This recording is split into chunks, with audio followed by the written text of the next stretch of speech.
আনন্দ সংবাদ, শুভ সংবাদ।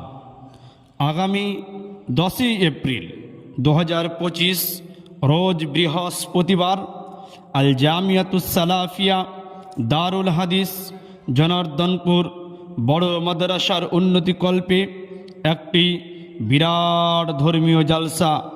উক্ত জালসায় প্রধান বক্তা হিসাবে উপস্থিত থাকবেন ফজিলাতুল শাইখ আব্দুর রহমান আল আদিল মাদানী মালদা, ফজিলাতুল শাইখ ব্রাদার রাহুল হোসেন সাহেব জলঙ্গি, ফজিলাতুল শাইখ আব্দুল আউয়াল সাহেব শিক্ষক লোহাপুর মাদ্রাসা, ফজিলাতুল শাইখ হেলাল উদ্দিন সাহেব শিক্ষক অত্র মাদ্রাসা, ফজিলাতুল শাইখ ওলিউল্লাহ সাহেব শিক্ষক অত্র মাদ্রাসা।